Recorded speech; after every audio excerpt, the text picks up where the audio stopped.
43. The Warriors a win in game number 3 at the Q. Joel Embiid. KD is not nice in caps. As we welcome in a guy who is nice, also could shoot the ball pretty well as well. Klay Thompson joining us. Klay, congrats on the win. You know what it's like to be hot and to feel it. How about what you saw from KD from really bell to bell tonight? Oh, it was amazing. He gave me and Steph a night off, which is nice. You know, when you got what Coach calls the ultimate luxury. You know, when your backcourt combines 20 points, but your small forward combines gets 43, it's a beautiful sight to see. Klay, we talked about the other guys, the high percentage shots. Was there something that Cleveland was doing or not doing where you guys knew you could get easy baskets inside? Yeah, they were trapping that ball screen tough at the top of the key, and for our big men, they just got to grab it and make the simple play. It's a 3-on-4 every time. So Draymond was doing a great job. You saw what Andre did. It looked like he was young again, dunking on Tristan Thompson. And yeah, it's that simple. Just hit the open man. If they double you, hit the open man and make the right play. You know, Klay, I have a theory that if I was your teammate and you had a bad game, I would be happy if we won, because you're not going to have two bad shooting nights in a row. As a shooter, I know you never lose your confidence, but you feel that way too as a great shooter, I'm sure. Oh yeah, absolutely. Especially when me and Steph have not the best night and still win. That's gotta hurt. So we'll come out Friday. We'll try and get easier looks, but I'll take that same result if we play the same way. This is going to be my last night working on NBATV, because Grant Hill is the most annoying person ever to watch a game with. Every time you and Steph go up, he yelling, pull, pull. That's true. Pull. That is so true. It sounds like my dad, man. That's what he says every time. That is so true. Hey, I never sit there with Grant, and every time y'all got to go on me like, pull. It was great to watch. That's funny. Oh, it was. It was great. Like skeet shooting. Is that a question, or you just that wasn't a question. You just snitching on me? You just want to say he's tired of working with you. On me? I'm just snitching on What's you. Shaq at? Klay, how about having Andre back on the floor and what it meant, had that huge dunk late, but just his presence being out there? Just his versatility. You Yeah. know, he's guarding Kevin Love on the block. He's defending LeBron James from 94 feet, and he's been here. He's a Finals MVP, so he plays with great poise, and he just calms us down when we're out of sorts. We make some ugly turnovers, but when Andre's out there, he's like a third point guard for us, and we missed him, you could tell, but he's going to be great for us Friday. Is Draymond Green as annoying every day as he is? Are you going to ask this of every Warrior you ever talked to? They haven't answered me yet, Casey. He's competitive in everything he does, but he's actually a really nice guy, believe it or not. That's what he's misunderstood around the league, especially in the opposing arenas. He's a different type of player out on the court. He's an animal. He's someone you always want to have on your team. I would hate to play against Draymond because he'll get under your skin no matter what. Has he ever committed a foul? Has he ever? Oh, man. Not in his mind, no.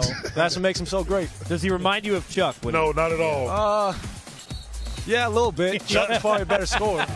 Not probably. He was, but Draymond, he does everything. I like Draymond. Us, I think he's a nice kid. He's annoying as hell, though. Klay, Yeah. Klay, I have to ask. I mean, I've watched you the last few years, and your stamina, the way you run the court, you move well without the basketball, you guard the other team's best player. You look like you just never get tired. You keep going. The ball can come your way. It doesn't come your way, but you're always ready. Just, I mean, the conditioning necessary to play the way you play and the responsibility that comes with that. Oh, that's something Steve helped me with so much. When he came on staff, he said he had big visions for me. He said I was too stagnant in my first 3 years, and he just told me, Klay, you could be a menace and just not even get the ball, but you can always gravitate the defense just moving around. And I learned that from him, and it's easy for me. I barely got to handle the ball, so all I got to do is run. You know, I'm not up there putting up 500 dribbles a game, maybe 10, 20, and just being efficient with my movement, and it's something I'm learning and continue to learn.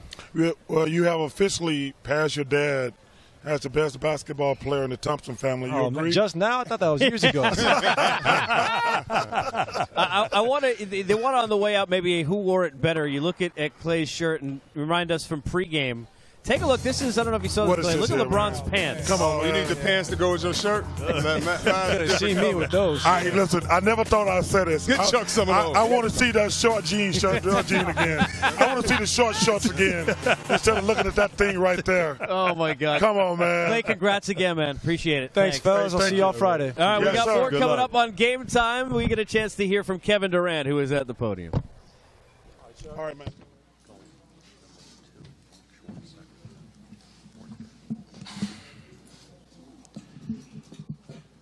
Mark, first question in the second row. Kevin, Mark Schwartz, ESPN. I've been in these press conferences for a few weeks with you since the Houston series, and people keep asking you the question about Game 3 last year in the finals. Is it the defining moment of your career? And, you know, you've said repeatedly that it's not.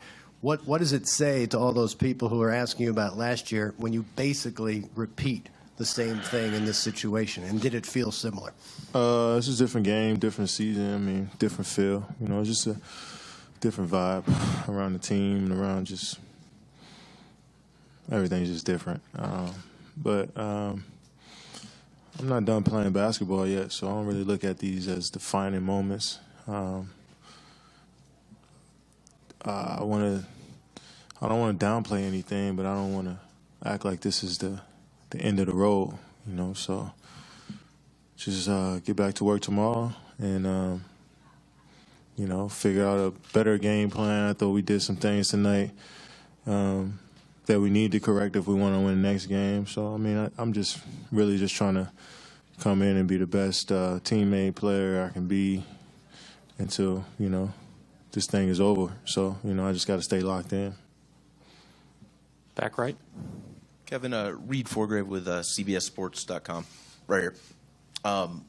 Given the stakes of this game, given the fact that the Cavs came out so strong, how much was it on your mind, and given the fact that your teammates were struggling, how much was it on your mind that so much of this game was on your shoulders?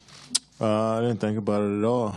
I just tried to play hard defense, try to rebound as best as I could, and if my shots were there, just take them patiently and with poise. And you know, I found some good spots, and my teammates did a great job of setting screens for me, setting me up.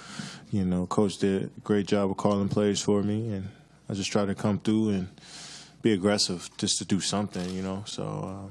You know, but my main concern was defensive effort and intensity and rebounding.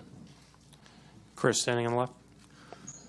Chris Haynes, ESPN. Kev, you told me that when it comes to the big three in the fourth quarter, you felt like Steph's three was the biggest one. Why would you say that? I just felt like, especially the way he was missing shots tonight. He was struggling to shoot the ball, and the confidence that he had to pull that one up.